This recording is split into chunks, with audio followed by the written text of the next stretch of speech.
And all the abuse you can do, they can give you. Actually, they were very good at this thing. Okay, But she's doing good. well, as I said, we're gonna have to, shorten it tonight, so, 45 minutes, cause then I gotta get everything set up for council at 7, so. But we should be able to get through the story of Jacob.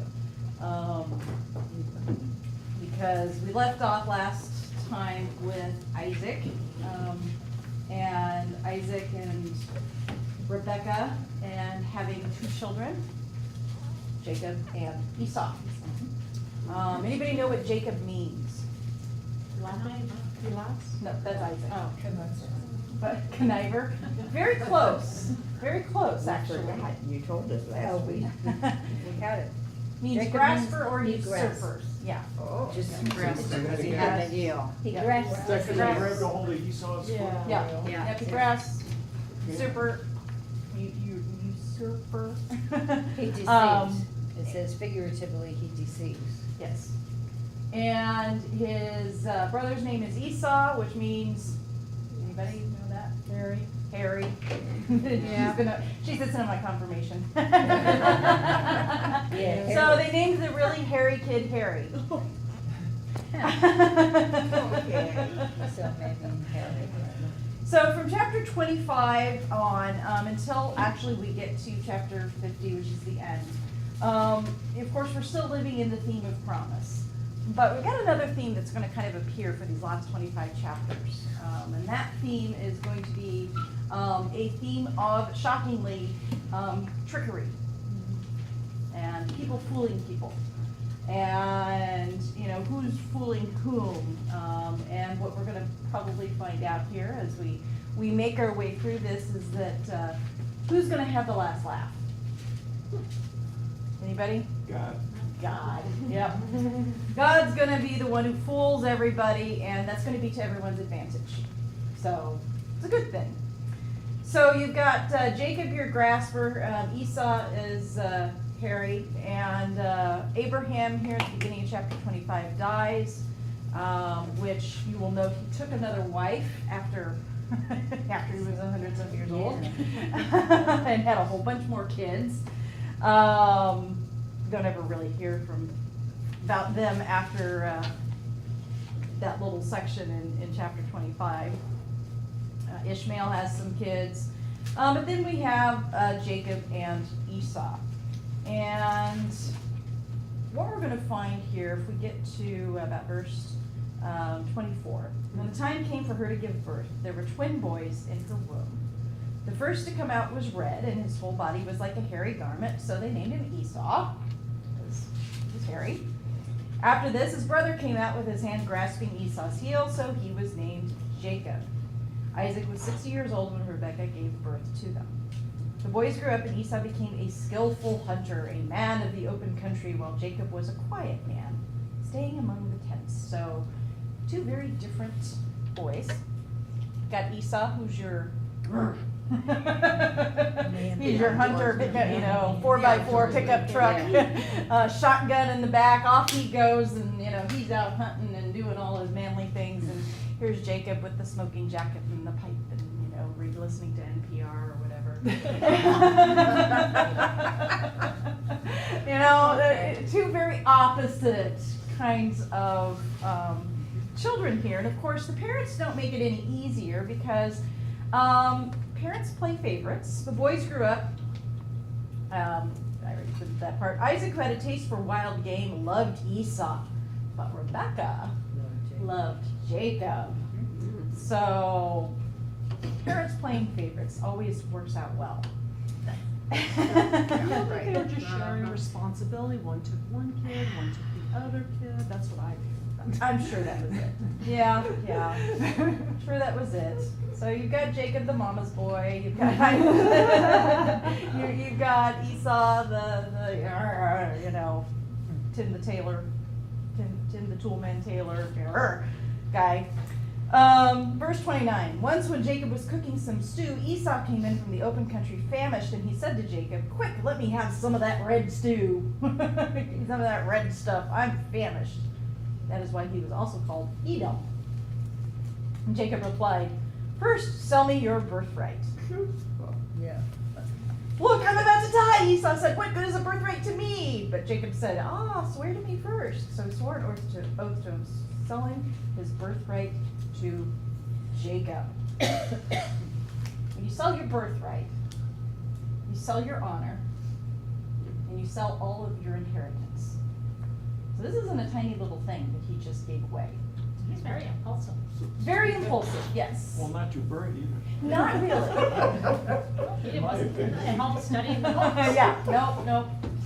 He, you know, the way he saw it was what good is my birthright, to me, if I'm gonna die anyway, so he despised his birthright and gave it all up.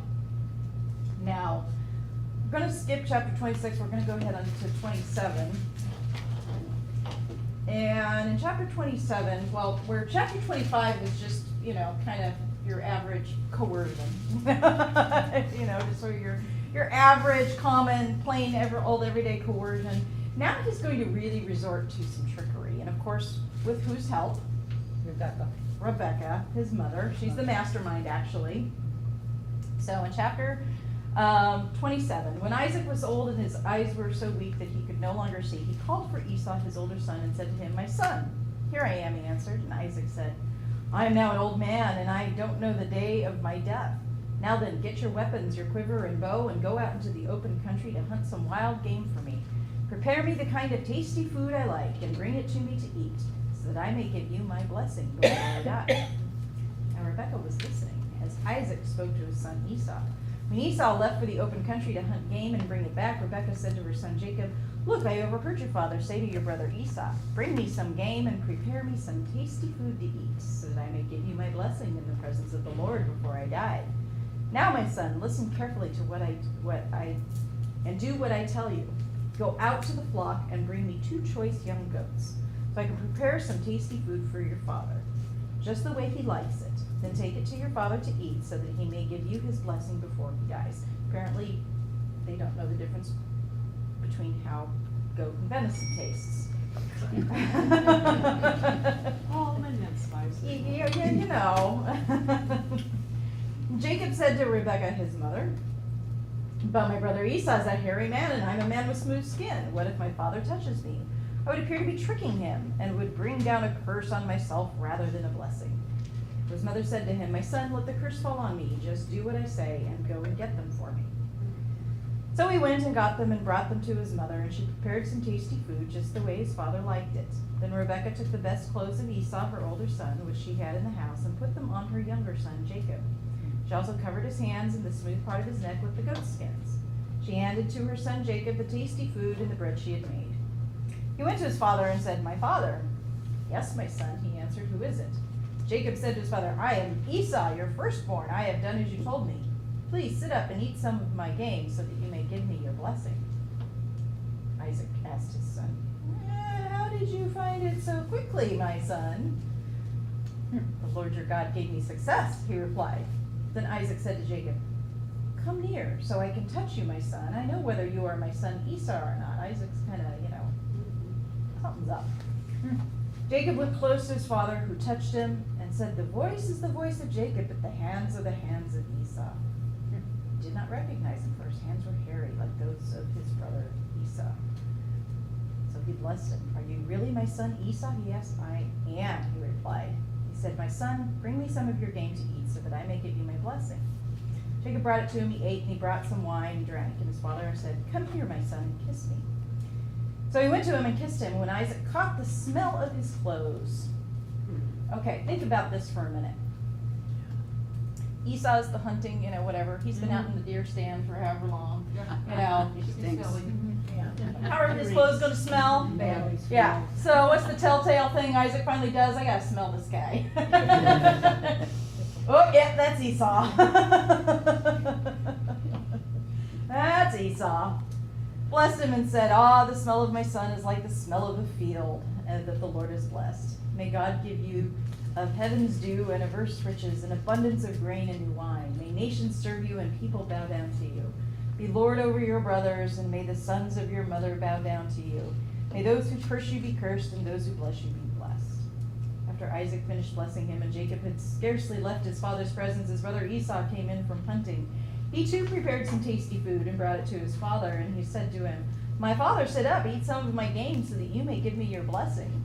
His father Isaac asked him, "Who are you?" "I'm your son, your firstborn Esau." Isaac trembled violently and said, "Who was it then that hunted game and brought it to me? I ate it just before you came, and I blessed him, and indeed he will be blessed." When Esau heard his father's words, he burst out with a loud and bitter cry and said to his father, "Bless me, me too, my father." But he said, "Your brother came deceitfully and took your blessing." Esau said, "Isn't he rightly named Jacob? He has deceived me these 2 times. He took my birthright, and now he's taken my blessing. Haven't you reserved any blessing for me?" Isaac answered Esau, "I have made him lord over you, and have made all his relatives his servants, and I have sustained him with grain and new wine. So what can I possibly do for you, my son?" Esau said to his father, "Do you have only one blessing, my father? Bless me too, my father." Then Esau wept aloud. His father Isaac answered him, "Your dwelling will be away from the earth's richness, away from the dew of heaven above. You will live by the sword, and you will serve your brother. And when you grow restless, you will throw his yoke from off your neck." So shockingly, Esau holds a grudge against Jacob. And this is when both Rebekah and Jacob decide maybe it's a good time to take a vacation. And Rebekah decides in verse 43 to send him off to see her brother Laban. "Now then, my son, do what I say. Flee at once to my brother Laban in Haran. Stay with him for a while until your brother's fury subsides. When your brother is no longer angry with you and forgets what you did to him, I'll send word for you to come back from there. Why should I lose both of you in one day?" And Rebekah said to Isaac, "I'm disgusted with living because of these Hittite women. If Jacob takes a wife from among the women of this land, from Hittite women like these, my life will not be worth living." So, now the interesting thing here is that due to Rebekah's deceit and her wanting to fool Isaac, get this all for Jacob, the result of that is now she is never going to see her son again. Rebekah is not going to be alive when Jacob returns. So that pretty much is the last time she sees her son. So there's a consequence and a cost. Well, she said, so the curse be on her. Yep. There is a cost. So her beloved son she never sees again. Chapter 28. Let's go down to verse 10. So Jacob left Beersheba and set out for Haran. When he reached a certain place, he stopped for the night because the sun had set. Taking one of the stones there, he put it under his head and lay down to sleep. He had a dream in which he saw a stairway resting on the earth with its top reaching to heaven, and the angels of God were ascending and descending on it. There above it stood the Lord. And he said, "I am the Lord, the God of your father Abraham, the God of Isaac. I will give you and your descendants the land on which you are lying." Does this sound familiar? Mm-hmm. "Your descendants will be like the dust of the earth, and you will spread out to the west and to the east, to the north and to the south. All peoples on earth will be blessed through you and your offspring. I am with you, and I will watch over you wherever you go. I will bring you back to this land. I will not leave you until I have done what I have promised you." When Jacob awoke from his sleep, he thought, "Surely the Lord is in this place, and I was not aware of it." He was afraid and said, "How awesome is this place! This is none other than the house of God. This is the gate of heaven." So where he actually is in this little place right here called Bethel. Hebrew means house of God. So Beit means house, El means God. So names it house of God before he makes his trek up back to Haran.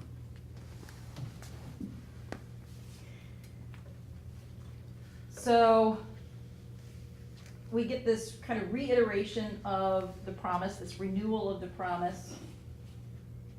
Get the naming of Bethel, house of God. Then in chapter 29, Jacob continued on his journey and came to the land of the eastern peoples. There he saw a well in the field with 3 flocks of sheep lying near it. Okay, now the thing about wells, anybody who's taking a Bible study from me knows what wells are. Something always happens at the well. Something always happens at the well. Usually Well, has to do with women. yes, it does. They go to the well. You know, they don't have Match.com. They don't have, where you meet people, that's, where are you gonna meet somebody? Well, the well. If you think about it, even though it wasn't called a well, it was a spring. That's where they found Rebecca, was once again that place.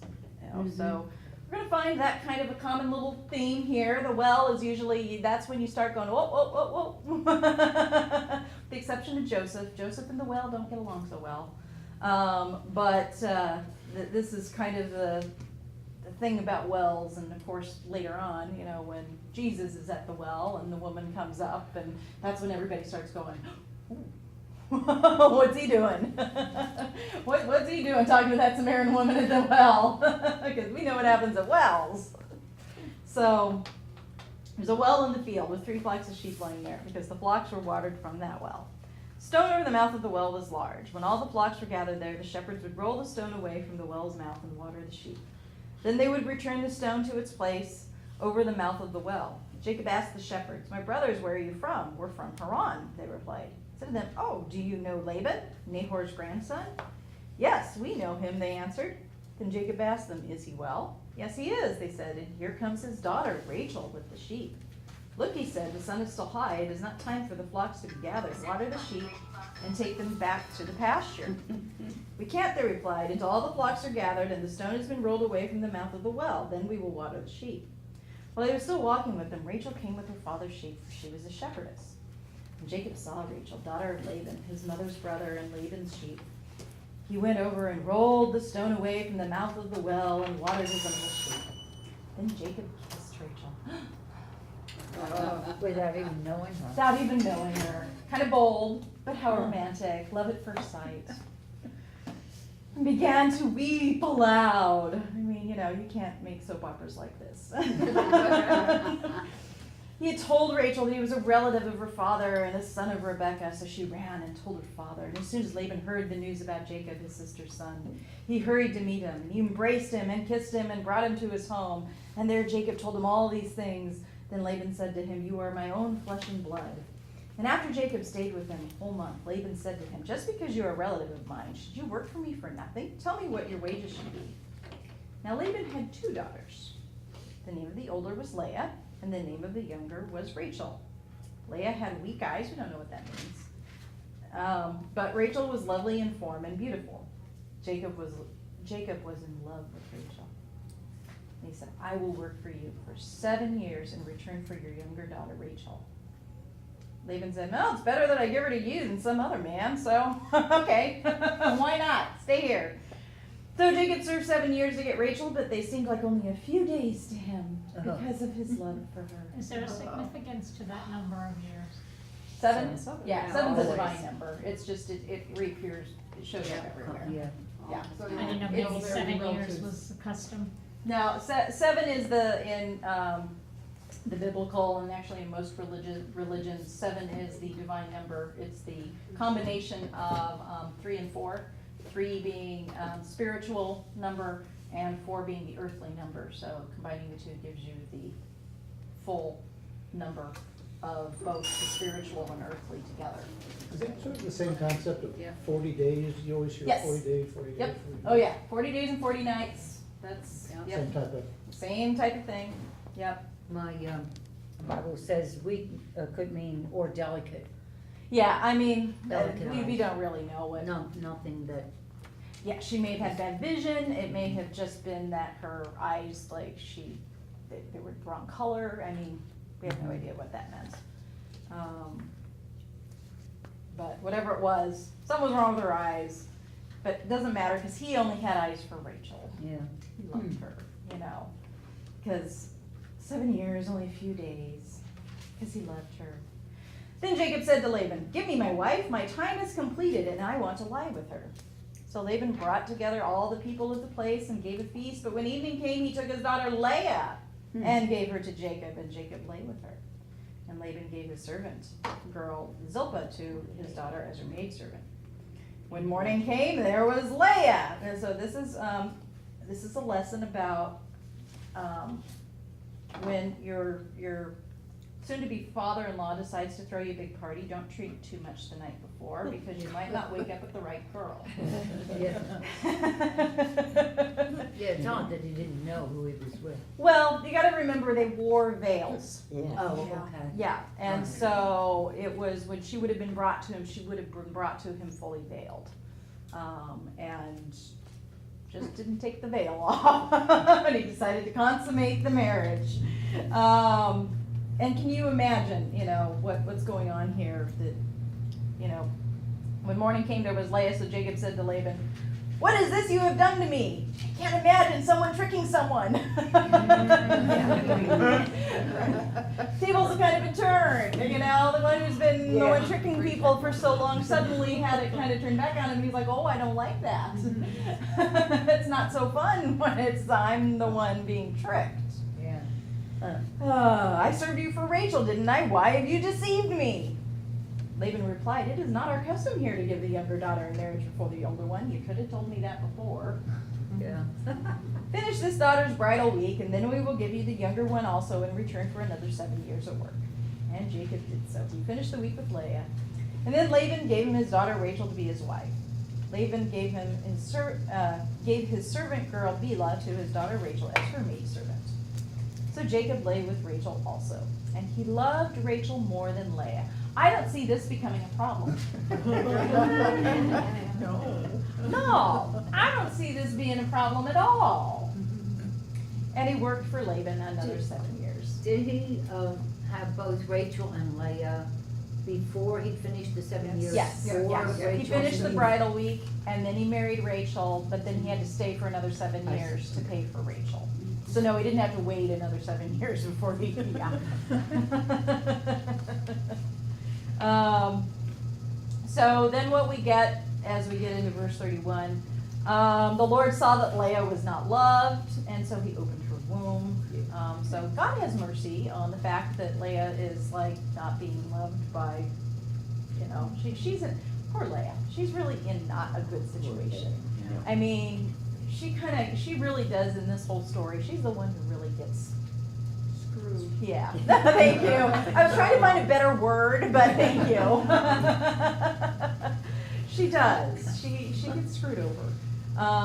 And I mean, she's in a loveless marriage, knows that her husband loves her sister. She knows the only reason he married her was he was tricked into it. So, you gotta feel a little bit for Leah. And God did. God has mercy on her, so he opens up her womb.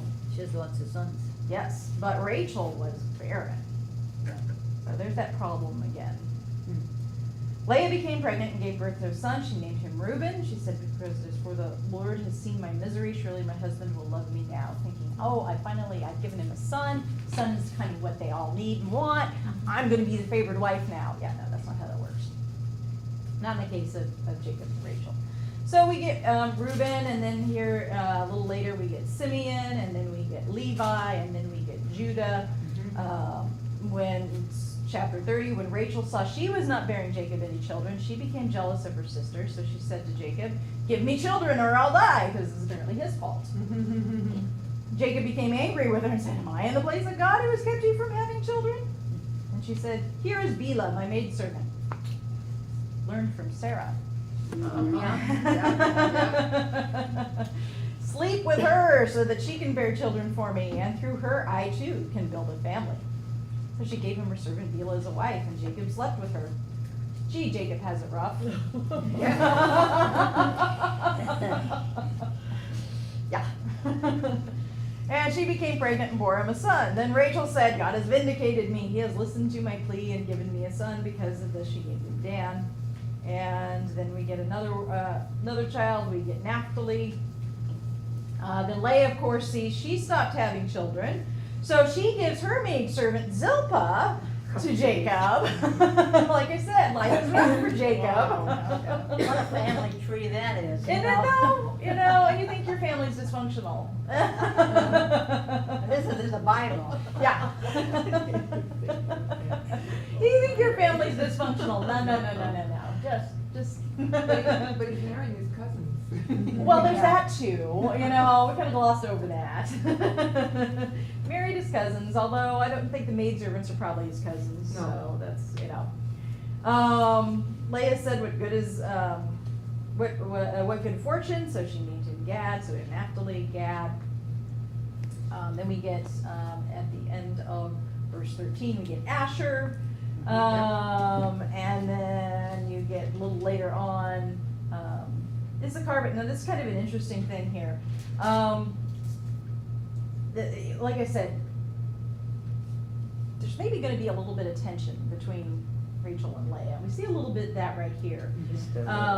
Verse 14, during wheat harvest, Reuben went out into the fields and found some mandrake plants, which he brought to his mother Leah. Rachel said to Leah, please give me one of your son's mandrakes. But she said to her, wasn't it enough that you took away my husband? Will you take my son's mandrakes too? Very well, Rachel said, he can sleep with you tonight in return for your son's mandrakes. This is My study Bible said that mandrakes were like a fertility type thing, or a. yeah. Love charms. Yeah, love she potion really, or yeah, something. she wanted the fertility stuff that would come, so, like, okay, you go sleep with them and, you know. Biblical Viagra? Yeah, something along those lines, aphrodisiac. Just wondering. Yeah. Mandrakes. Yep, so very well, Rachel said he can sleep with you tonight in return for some of your son's mandrakes. So when Jacob came in from the fields that evening, Leah went out to meet him. You must sleep with me. I have hired you with my son's mandrakes. I paid for you. Bouncing back and forth. It's like, I've hired you, my son's mandrakes. Now you have to sleep with me. There's some crazy family dynamics. So I slept with her that night. Yeah. God listened to Leah. She became pregnant for Jacob another son. She names him Issachar. Then she has another son. Those mandrakes. But Rachel must have really liked those mandrakes and kept making deals. So along comes Zebulun, and then she actually has a daughter, Dinah. Then God remembered Rachel. He listened to her, opened her womb. She became pregnant and gave birth to a son. I guess the mandrakes worked. Took a while. Yep, God has taken away my disgrace, so she named him Joseph and said, may the Lord add to me another son. So, yeah, that's gonna be a little further down the road here, though. So now the problem we're getting into here is that, he's been working for his father-in-law for 14 years, and he's been kind of amassing his own family wealth, etc. So they really kind of were like, we need to kind of maybe start parting companies at some point. So after Rachel gave birth to Joseph, Jacob said to Laban, send me on my way so I can go back to my own homeland. Give me my wives and children for whom I have served you, and I will be on my way. You know how much work I've done for you. I think Laban's gonna make it that easy. No. Laban's kind of a shyster. Well, Laban said to him, well, I have found favor in your eyes. Please stay. I have learned by divination that the Lord has blessed me because of you. Name your wages, I will pay them. Jacob said to him, well, you know I have worked for how I have worked for you, and how your livestock has fared under my care. The little you had before I came has increased greatly, and the Lord has blessed you wherever I have been. But now, when may I do something for my own household? What shall I give you? Don't give me anything. Do this one thing for me. I will go on tending your flocks and watching over them. Let me go through all your flocks today and remove from them every speckled or spotted sheep, every dark-colored lamb, and every spotted or speckled goat. They will be my wages. My honesty will testify for me in the future. Whenever you check on the wages you paid me, any goat in my possession that is not speckled or spotted, or any lamb that is not dark-colored, will be considered stolen. Agreed. Let it be as you have said. That same day, he removed all the male goats that were streaked or spotted and all the speckled or spotted female goats and took away everything, basically, that Joseph had asked for. That's how Laban does business.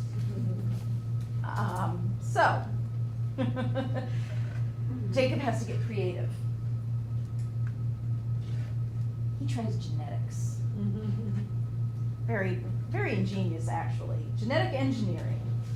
So, verse 37, Jacob, however, took fresh cut branches from poplar, almond, and plane trees and made white stripes on them by peeling the bark and exposing the white inner wood of the branches. Then he placed the peeled branches in all the watering troughs so that they would be directly in front of the flocks when they came to drink.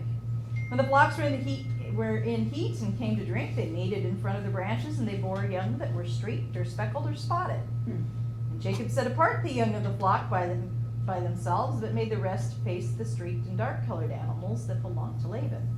Thus he made separate flocks for himself and did not put them with Laban's animals. Whenever the stronger females were in heat, Jacob would place the branches in the troughs in front of the animals so they would mate near the branches. But if the animals were weak, he would not place them there, so the weak animals went to Laban and the strong ones to Jacob. Gotta love these two guys. Sweeter. Yeah. You know, it's kind of almost like a mafia family. You know, it's like, well, you're family, but I'm gonna screw you over wherever I can. So in this way, the man grew exceedingly prosperous and came to own large flocks of maidservants and manservants and camels and donkeys. Well, chapter 31, Jacob heard that Laban's sons were saying, Jacob has taken everything our father owned and has gained all this wealth from what belonged to our father. And Jacob noticed that Laban's attitude toward him was not what it had been. So maybe it's, and what does Jacob like to do when things get a little tense? Right. He's going to run away. Yeah. And the Lord decides, well, maybe that's not such a bad thing. So vacation's over. When in doubt, run. So the Lord said to Jacob, go back to the land of your fathers and to your relatives, and I will be with you. So Jacob sent word to Rachel and Leah to come out of the field where his flocks were, and he said to them, I see that your father's attitude toward me is not what it was before, but the God of my father has been with me. You know that I worked for your father with all my strength, that your father has cheated me. Darn him. By changing my wages 10 times. However, God has not allowed him to harm me. If he said, the speckled ones will be your wages, then all the flocks gave birth to speckled young. And if he said, the streaked ones will be your wages, then all the flocks bore streaked young. So God has taken away your father's livestock and has given them to me, with some help with genetic engineering. In breeding season, I once had a dream in which I looked up and saw that the male goats mating with the flock were streaked, speckled, or spotted. And the angel of God said to me in a dream, Jacob, I answered him, here I am. And he said, look up and see that all the male goats mating with the flock are streaked. So, you know, God understood genetics, imparts this. So, verse 14, Rachel and Leah replied, do we still have any share in the inheritance of our father's estate? Does he not regard us as foreigners? Not only has he sold us, but he's used up what was paid for us. So surely all the wealth that God took away from our father belongs to us and our children, so do whatever God has told you. Interestingly here, even though, you know, there's some tension between Rachel and Leah, they kind of come together on this one going, yeah, our father sucks. He created this fun little situation. So yeah, no, we're fine, let's go. So verse 17, then Jacob put his children and his wives on camels, and he drove all his livestock ahead of him along with all the goods he had accumulated in Paddan Aram to go to his father Isaac in the land of Canaan.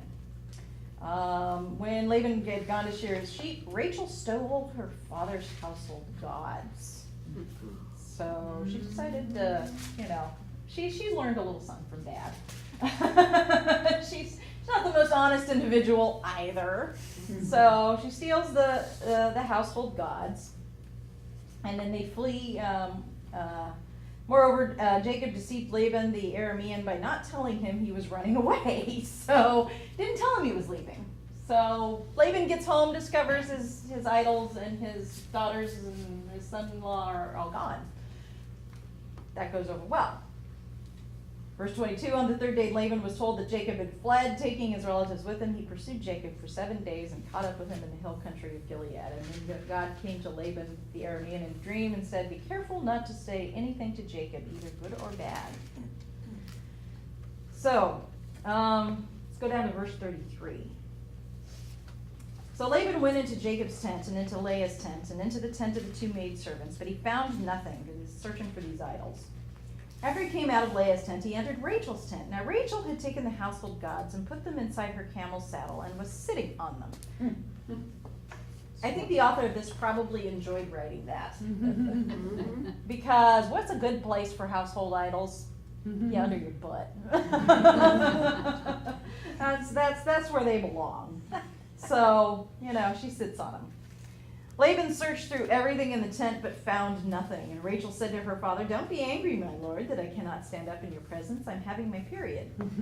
So he searched but could not find the household gods. Jacob was angry and took Laban to task. "What is my crime?" he asked Laban. "What sin have I committed that you hunt me down? Now you have searched through all my goods. What have you found that belongs to your household? Put it here in front of your relatives and mine and let them judge between the two of us." So, yeah. Been there 20 years. Time to go. So Jacob is now going to head south. So he is going to head back down along this way. He stops along what's called the Jabbok River. I don't see it on here. And it's not going to be there either. Okay. Maybe it's... here we go.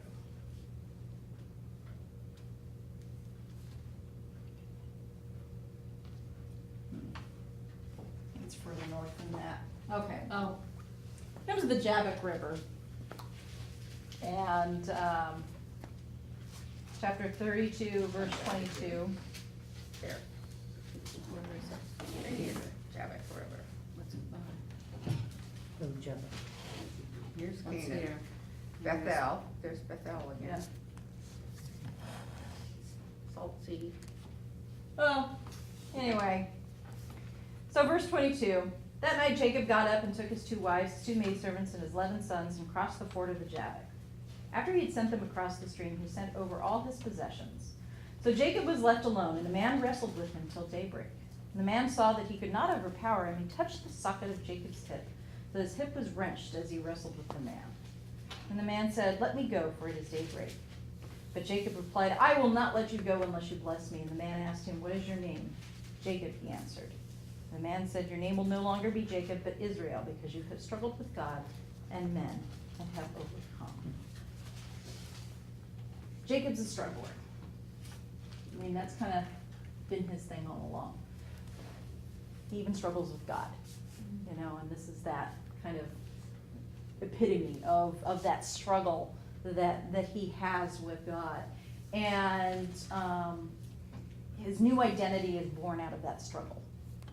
This identity that he gets comes as a result of his constant struggling with God. But here's the thing about the way he struggles with God.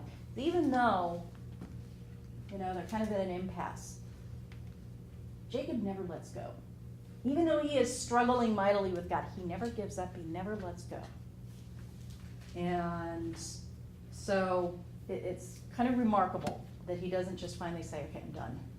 He just keeps on it. So he gets named Israel, because Jacob, of course, being usurper, kind of that struggling sort of thing. Israel means one who strives with God. So that becomes his new identity. One who strives with God. So he's going to now make his way into the promised land. And of course, what happened the last time he was in this area? Well, he and Esau were Yeah, he and Esau. on good terms.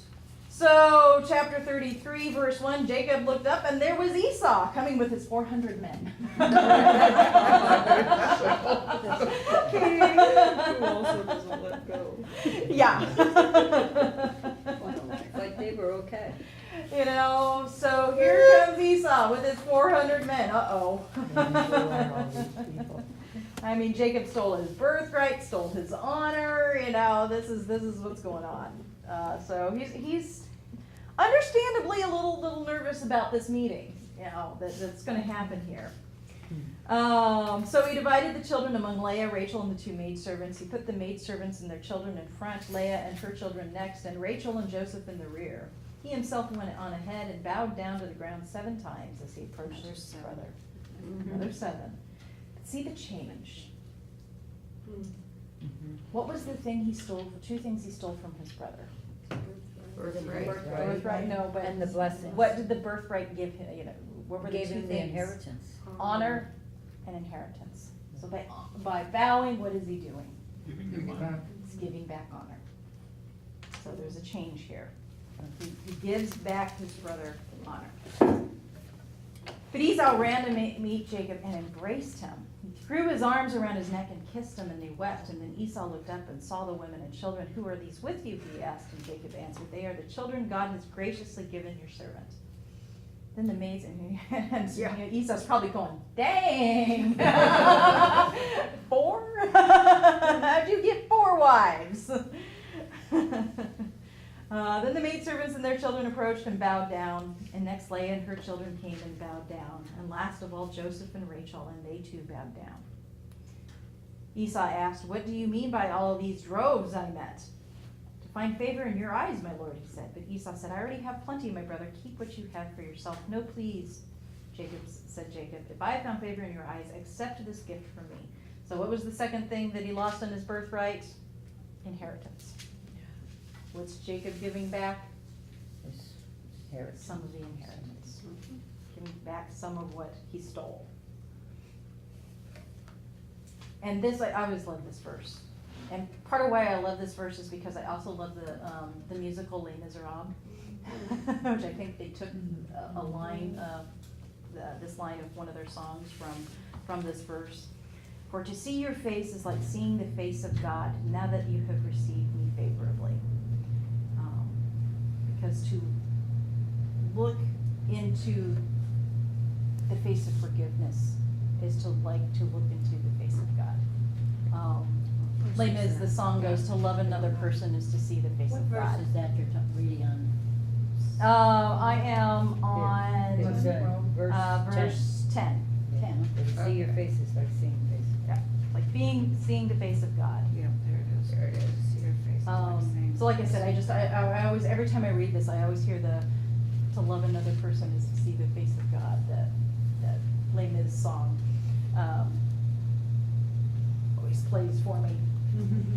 So, comes back, basically, so we begin to see this, and guess where he winds back up? Chapter 35. Bethel. Winds up back In Bethel. where this all started. Winds up back at Bethel, house of God, where again, the promise is repeated. The foreign gods Rachel stole need to be put away. And this is then where Rachel will give birth to Benjamin. And die. Yeah, verse 16. Then they moved on from Bethel. While they were still some distance from Ephrath, Rachel began to give birth and had great difficulty. And as she was having great difficulty, the midwife said to her, "Don't be afraid, for you have another son." As she breathed her last, for she was dying, she named her son Benoni, but his father named him Benjamin. So Rachel died and was buried on the way to Ephrath, that is Bethlehem. So on the way to Bethlehem, which means house of bread, over her tomb, Jacob set up a pillar, and to this day that pillar marks Rachel's tomb. So we're going to stop there for tonight. And we'll pick up next week with Joseph and finish out Genesis. Genesis is one of the longer books that'll take us to get through, just because I want to spend a little bit more time kind of setting up how we get to all these other things. So we'll finish up Joseph, and next time, and then after that, into Moses, the Exodus. All right. Okay, thank you very much.